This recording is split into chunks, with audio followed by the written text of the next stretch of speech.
মানে আমি এখন তোমাকে আমি আমি যেই স্টার্ট বলবো, তুমি চোখটা বন্ধ করে মনে মনে তোমার যতটা ধারণা যে 10 সেকেন্ড মানে এতটা, যেই তোমার মনে হবে যে 10 সেকেন্ড হয়ে গেছে তুমি চোখটা খুলবে। ঠিক আছে? তাহলে তুমি বুঝতে পারবে। ফেল টু রেল চ্যানেলে তোমাদেরকে স্বাগত জানাই। আজকের ভিডিও টপিক হচ্ছে সাইকো টেস্ট। অ্যাসিস্ট্যান্ট লোকো পাইলটের যারা প্রিপারেশন নিচ্ছ তাদের জন্য খুব গুরুত্বপূর্ণ একটা ভিডিও। সাইকো টেস্টের সিলেবাস নিয়ে এখানে আলোচনা করব না, কারণ সিলেবাস তোমরা অলরেডি জেনে গেছো। ইউটিউবে প্রচুর এই নিয়ে ভিডিও রয়েছে, তোমরা যারা জানো না এখনও তারা দেখে নিও। এখানে সাইকো টেস্ট কীভাবে তুমি প্র্যাকটিস করলে তোমার স্পিড বাড়বে, তুমি সাইকো টেস্টটাকে সহজভাবে পাস করতে পারবে, এবং তোমার পরীক্ষার হলে কী অ্যাপ্রোচ হওয়া উচিত সেগুলো নিয়ে আমরা এখানে কথা বলবো। আমি নিজেও সাইকো টেস্ট প্র্যাকটিস করছিলাম এখন, যে দেখি তো নিজে দিয়ে দেখি, এটা নিয়ে কথা বলার আগে একবার দেখি। তো দেখলাম আমি অনেক স্লো হয়ে গেছি, মানে আমি 50টা কোশ্চেনের মধ্যে আমি 28টা কোশ্চেন অ্যাটেম্প্ট করতে পেরেছি, মানে এত স্লো হয়ে গেছি। কেননা আমি দীর্ঘদিন এর দিকে মুখ করিনি। তো সাইকো টেস্ট জিনিসটা হচ্ছে পুরোটাই মানে 90% হচ্ছে প্র্যাকটিস। যার প্র্যাকটিস ভালো তার সাইকো ভালো। ঠিক আছে? এরকম নয় যে যার ব্রেন খুব ভালো তার সাইকো খুব ভালো হবে, এরকম নয়। মানে যার ম্যাথ খুব ভালো, রিজনিং খুব ভালো করে দেয়, সে সাইকো প্র্যাকটিস না করেই পাস করে যাবে, এরকম কিন্তু নয়। সাইকো টেস্টটা হচ্ছে পুরোটাই প্র্যাকটিসের ব্যাপার। ঠিক আছে?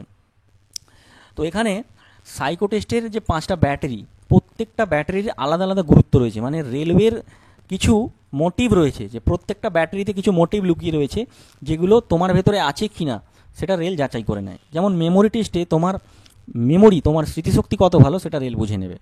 Depth perception test, speed test, তোমার এখানে কি রয়েছে না তুমি কতটা চিন্তা করতে পারছো। স্পিড টেস্ট কী হচ্ছে না, তোমার চোখের সাথে হাত, তোমার কি বলবো, ব্রেন কত ফাস্ট প্রসেস করছে। ঠিক আছে? তুমি ট্রেন চালাবে না, তো সেখানে তোমায় কিছু এমন এমন সিদ্ধান্ত নিতে হবে যেগুলো মানে একদম কুইক নিতে হবে সিদ্ধান্ত। ঠিক আছে? তো এই টেস্টগুলোর কিছু কিছু পারপাস রয়েছে, তো সেই ভেবে কিন্তু তোমাকে প্র্যাকটিসটা করতে হবে, যে প্রত্যেকটা টেস্টের এই গুরুত্ব রয়েছে, এই টেস্ট করে আমার থেকে এই যাচাই করবে, তাহলে আমাকে এই জিনিসগুলো বেটার করতে হবে। তো মেমোরি টেস্ট বেটার করার জন্য কি করবে? তুমি শুধু কি সাইকো টেস্টই দিনরাত প্র্যাকটিস করে যাবে? না, তুমি চলতে ফিরতে যে কোনো সময় এই মেমোরি টেস্ট করতে পারো। কীরকম না, তুমি ঘরে বসে আছো, টেবিলের মধ্যে কী কী জিনিস পড়ে রয়েছে দেখলে, বা যেখানটায় পড়তে বসেছো কী কী জিনিস পড়ে রয়েছে একবার দেখলে, তারপরে কিছুক্ষণ পরে আবার ওই জিনিসগুলোকে মনে করার চেষ্টা করলে, যে আচ্ছা ওইখানে কী কী আমি দেখেছিলাম। এইভাবেও কিন্তু প্র্যাকটিস হয়। ঠিক আছে? আমরা এইভাবেই করতাম, এরকম অনেক এক্সাম্পল দেবো। আচ্ছা, ব্রিক টেস্টে আমি কীরকম করতাম না, ব্রিক টেস্টের প্রত্যেকটা লেয়ার, মানে একটা, দুটো, তিনটে, চারটে, যতগুলোই দিক আমি নিচে থেকে করতে করতে যেতাম। ঠিক আছে? অনেকে ওপর থেকে করতে করতে যায়, অনেকে মাঝখানে এলোমেলো করে, এরকম নয়। ঠিক আছে? এটা ব্রিক টেস্ট বলছি, সরি, মানে কিউব টেস্ট যেটা। ঠিক আছে? কিউব টেস্টে কী করতাম না, প্রথম একটা লেয়ার, তারপরে একটা লেয়ার, তারপরে একটা লেয়ার, এদিকে তিনটে দেখতে পাচ্ছি, তার মানে নিচের লেয়ারটায় 9খানা আছে। ঠিক আছে? এদিকে দুটো দেখতে পাচ্ছি, এদিকে তিনটে দেখতে পাচ্ছি, তার মানে কতগুলো আছে। তো এটা তুমি সঙ্গে সঙ্গে কুইক মাথায় ক্যালকুলেশন হয়ে যাবে, এক একটা লেয়ারকে নিয়ে যদি তুমি ভাবো। ঠিক আছে? ব্রিক টেস্টে যেটা তোমায় মনে রাখতে হবে, ব্রিক টেস্টে দেখবে তোমাকে পরীক্ষার হলে কখনো বলবে এ ব্রিকের সঙ্গে কতগুলো ব্রিক টাচ করে আছে, কখনো বলবে বি ব্রিকের সঙ্গে কতগুলো টাচ করে আছে, কখনো অপশানগুলো ঘুরিয়ে দেবে, প্রথমে এ দেবে, তারপর বলবে ডি ব্রিকের সঙ্গে কতগুলো টাচ করে আছে, তারপরে সি না দিয়ে বলবে ই ব্রিকের সঙ্গে কতগুলো ব্রিক টাচ করে আছে। তো এগুলো মাথায় রাখতে হবে, ছোট ছোট জিনিস বলছি কিন্তু খুব গুরুত্বপূর্ণ। তুমি যদি পারো প্র্যাকটিক্যালি একবার কি করবে না, দরকার হয় বাড়িতে যদি ইঁট থাকে, আশেপাশে যদি কোথাও বাড়িঘর হচ্ছে, ওই ইঁট কিছু সাজিয়ে প্র্যাকটিক্যালি একবার দেখে নেওয়ার চেষ্টা করো। ঠিক আছে? পুরো 3D জিনিসটা নিজের চোখে দেখে নাও। ঠিক আছে? তাহলে প্র্যাকটিস করতে তোমার সুবিধা হবে, মানে ছবিটা, ইমেজটা বানাতে সুবিধা হবে। ঠিক আছে? মানে হাসির ব্যাপার মনে হলেও আমরা কিন্তু এরকমও করেছিলাম। ঠিক আছে? কারণ আমরাই প্রথম অনলাইন টেস্ট আমরাই প্রথম দিয়েছিলাম সাইকো, প্রচুর ভয় কাজ করছিল। আচ্ছা, ফাইন্ড 9-এ আমরা এরকম করেছি যে ছয়টাকে বারবার লিখেছি, 6 এরকম দেখতে হয়, 9 এরকমই দেখতে হয়, ব্রেনকে প্রসেস করিয়েছি। এবং যখন আসতো শুরুতে বলছি গুনতাম 2, 3, 6, 9, আচ্ছা এটা 6, এরকম করে স্লো হতো অনেক। কিন্তু আস্তে আস্তে কি করলাম, ওই ফিগার মানে 6টাকে একটা ছবি হিসেবে দেখলাম বা ফিগার হিসেবে দেখলাম, বা 9টাকে একটা ছবি বা ফিগার হিসেবে মাথায় ফিট করে দিয়েছি। যেরকম স্ক্যান করতে করতে যাব, যেখানেই 6 দেখতে পাবো অপশান, যেখানেই 6 দেখতে পাবো অপশানে ক্লিক করব। ঠিক আছে, যেখানেই যদি 9 বলে, যেখানেই 9 দেখতে পাবো ক্লিক করব, বাকি আর কিচ্ছু আমার চোখে দেখতে পাবো না, আমি শুধু 6 দেখতে পাবো, শুধু 9 দেখতে পাবো। এরকম আমরা প্র্যাকটিস করেছিলাম। তখন একটা ভয় কাজ করেছিল, যার জন্য অনেকটা বেশি প্র্যাকটিস করেছিলাম, কারণ আমরা অনলাইন প্রথম মানে সাইকো দিয়েছিলাম। আরও একটা জিনিস, রো কলম টেস্ট যেটা রয়েছে বা টেবিল টেস্ট আর ক্লক টেস্ট, এটাতে আমাদের খুব প্রবলেম হতো। কি ভাষায় করব, ল্যাঙ্গুয়েজ ইংলিশ দেখবো না হিন্দি দেখবো? তো আমি আমার জন্য বলি, আমি শুরু থেকেই হিন্দি প্র্যাকটিস করতাম, তার জন্য আমার খুব একটা প্রবলেম হয়নি ওই জায়গাটায়, কারণ আমি হিন্দিতে শুরু থেকে প্র্যাকটিস করতাম। ঠিক আছে, এইবার যাদের ইংলিশে প্রবলেম কিন্তু হিন্দিটা একটু ভালো, তারা হিন্দি দেখতে পারো।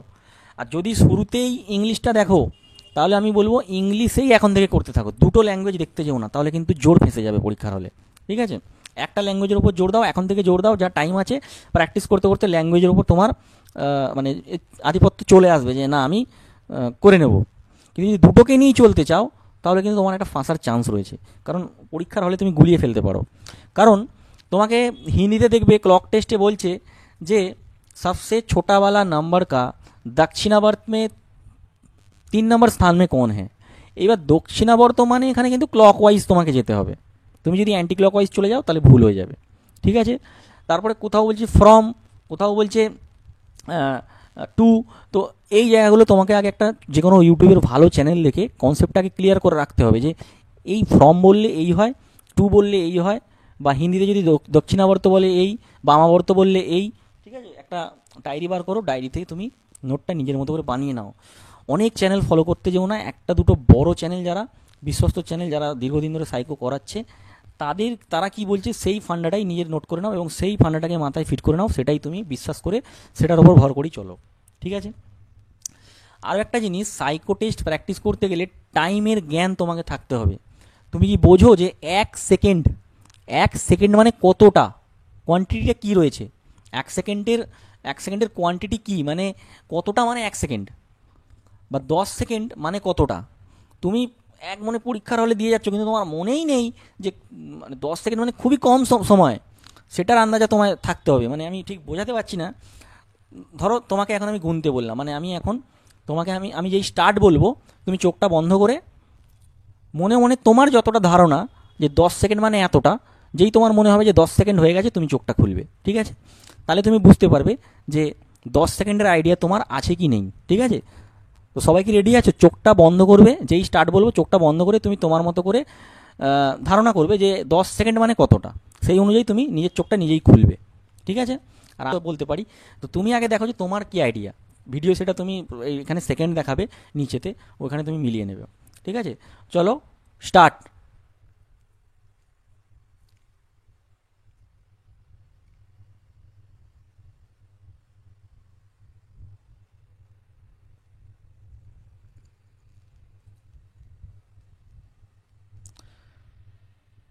তো যারা এখনও চোখ খোলোনি, তারা চোখ খুলে নাও, কারণ 10 সেকেন্ড অনেক আগেই পার হয়ে গেছে।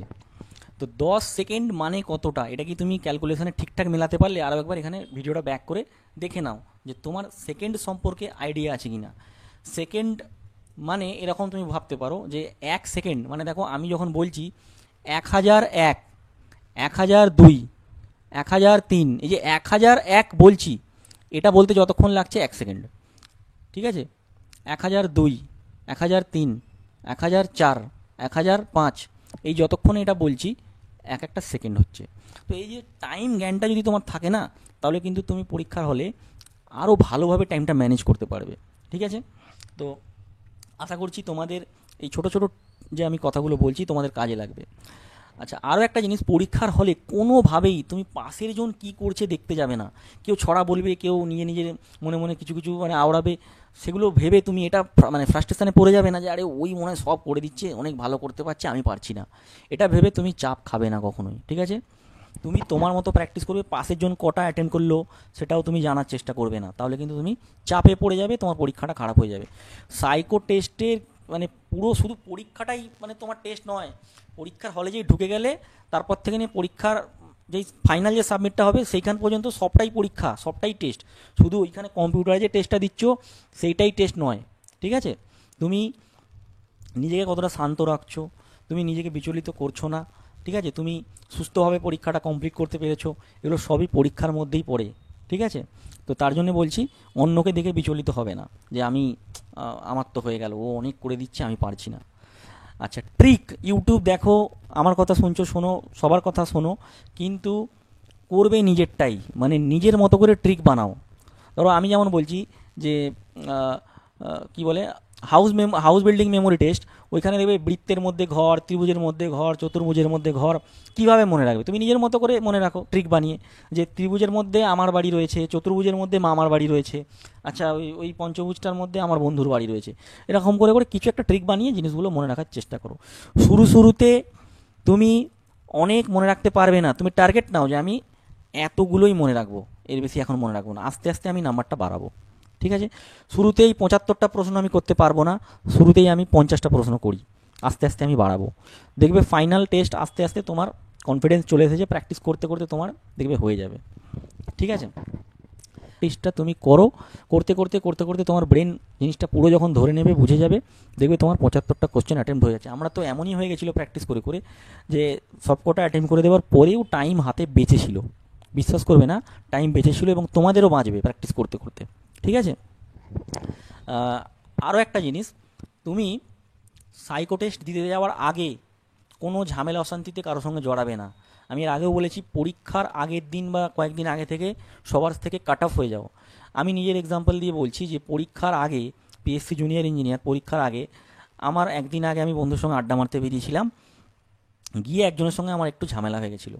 পরীক্ষার হলেও সেই ঝামেলাটাই আমার মাথায় ঘুরছে, আমাকে ডিস্টার্ব করে দিয়েছিল। 4 নম্বরের জন্য ওটার সিলেকশন হয়নি, মানে কাট অফ আমি ধরতে পারিনি। ওটা তো আরও ইন্টারভিউ ছিল, কিন্তু কাট অফে আমি পৌঁছাতে পারিনি, ইন্টারভিউ কাট অফে। তো এরকম ইম্প্যাক্ট পড়ে যায় সেখানে। সাইকো টেস্টে তো তোমাকে নিজেকে অনেক শান্ত রাখতে হবে, ঠান্ডা রাখতে হবে, তবে কিন্তু তুমি সাইকো পাস করতে পারবে। মাথায় উল্টোপাল্টা জিনিস চালালে কিন্তু হবে না। আচ্ছা, ল্যাঙ্গুয়েজ বলেছি যে দুটো ল্যাঙ্গুয়েজই থাকবে টেবিল টেস্ট বা ক্লক টেস্টে। আমার যতদূর মনে আছে আমাদের বেলাতেও দুটো টেস্টই, মানে দুটো ল্যাঙ্গুয়েজই একসাথে আসছিল, হিন্দি আর ইংলিশ। ঠিক আছে? ল্যাঙ্গুয়েজ নিয়ে অনেকে প্রশ্ন করেছো। ভিশন যে টেস্ট সার্টিফিকেট, ওটা কোথা থেকে করাবে? ওটা তুমি রেলওয়ে যে ফরম্যাট আছে ওই ফরম্যাটটা ডাউনলোড করবে, করে যে ডাক্তারবাবুর নিজস্ব রেজিস্ট্রেশন নাম্বার আছে, ঠিক আছে, যে ডাক্তারখানায় এই 6x6 দেওয়ার মতো ইকুইপমেন্ট রয়েছে, তোমার থেকে টেস্ট করাতে পারবে, সেরকম জায়গায় যাবে। যেমন আমরা দিশা আই হসপিটালে করেছিলাম শেওড়াফুলিতে, ওখানে মোটামুটি সব এগুলোই আছে, যন্ত্রপাতিগুলোই আছে, এবং ডাক্তাররাও রেজিস্টার্ড। তোমাকে একদম ওই যে কাগজটা রেডি হবে, ওখানে ডাক্তারের নাম, রেজিস্ট্রেশন নাম্বার, একদম স্ট্যাম্প সমেত তোমাকে কিন্তু দিতে হবে। ঠিক আছে? এবং ওই সার্টিফিকেটটা কিন্তু ছেলে খেলা না, ওটা তুমি যখন জমা করবে ওটা পুরো রেলওয়ের কাছে চলে যাবে। তুমি যখন ফাইনাল ডকুমেন্ট ভেরিফিকেশানে যাবে, ওই দেখবে তুমি তোমার CBT1, CBT2, CBT3, এই মেডিকেলের কাগজটা সব কিছু একটা ফাইল তোমার নামে আগে থেকেই পৌঁছে গেছে ওখানে। আমি দেখে চমকে গেছি যে সব কাগজ তো দেখছি এখানে আছে, মানে অর্ধেক করে যে টুকরোটা নিয়ে নেয় ওরা জমা, সেই কাগজগুলোও আছে। তুমি যে অ্যাপ্লিকেশনটা করেছো সেই অ্যাপ্লিকেশনের প্রিন্ট আউট আছে, ঠিক আছে, সব আছে ওদের কাছে। তো প্রত্যেকটা পার্টও যত্ন করে রাখবে, অ্যাডমিট কার্ডে যে প্রত্যেকটা পার্ট আছে না, যত্ন করে রাখবে। মেডিকেলে যখন ডিবিতে যাবে তখন ওগুলো চাইবে তোমার থেকে। ঠিক আছে? তো সাইকো নিয়ে আশা করছি তোমাদের ভয় দূর হবে এই ভিডিওটা দেখার পরে। একদম ভয় পাওয়ার কিছু নেই, প্র্যাকটিস করো। প্র্যাকটিস করতে করতে করতে করতে দেখবে খুব ভালো একটা জায়গায় তুমি চলে এসেছো। তোমার টাইম দেখবে হাতে এবার আস্তে আস্তে বাঁচছে, যেখানে এখন টাইম তুমি পাচ্ছ না, তোমার টাইম দেখবে আস্তে আস্তে বাঁচছে। তো ভয় পাওয়ার কিছু নেই, প্র্যাকটিস করো। ছোট ছোট যে কথাগুলো বললাম মাথায় রাখো, অনেক বেশি প্র্যাকটিস করার দরকার নেই। মানে সারাদিনে 10 ঘন্টা সাইকো প্র্যাকটিস করে যাচ্ছ, একদম করবে না। সাইকো 5 ঘন্টায় প্র্যাকটিস করে আরামসে পাস করা যায়। সকালে করবে, ঘুম থেকে উঠেই মাথা আমাদের পরিষ্কার থাকে, সেই সময় সাইকো টেস্ট প্র্যাকটিস করবে 4-5 ঘন্টার টানা। আর কি করবে না, ঘুমোতে যাওয়ার আগে রাত্রিবেলা তখনও সাইকো টেস্ট প্র্যাকটিস করবে। কারণ ঘুমোতে যাওয়ার সময় যদি ফোন টোন তুমি ঘেঁটে তারপর শুতে যাও, সেটা তোমার ব্রেনের জন্য ভালো হবে না। তুমি যদি সাইকো টেস্ট প্র্যাকটিস করে ঘুমোতে যাও, তোমার সাবকনসিয়াস মাইন্ডে ওইগুলোই চলবে, তোমার কোথাও না কোথাও ওটা পরীক্ষার হলে গিয়ে কাজে লাগবে। ঠিক আছে? তো আশা করছি এ পর্যন্তই থাক আজকে, তোমাদের ভিডিওটা কাজে লাগবে। তোমরা যারা যারা সাইকো প্র্যাকটিস করছো, তোমাদের যদি গ্রুপ থাকে সেখানে এই ভিডিওটা তোমরা শেয়ার করে দাও। আরও তোমাদের কিছু কমেন্ট থাকলে, ডাউট থাকলে তোমরা নিচে লেখো ভিডিওর কমেন্টে গিয়ে, যে আমি দাদা এই প্রশ্ন জানতে চাইছি, আমি সেটার উত্তর তোমাদেরকে দিয়ে দেবো। ঠিক আছে? চলো, টাটা, বাই।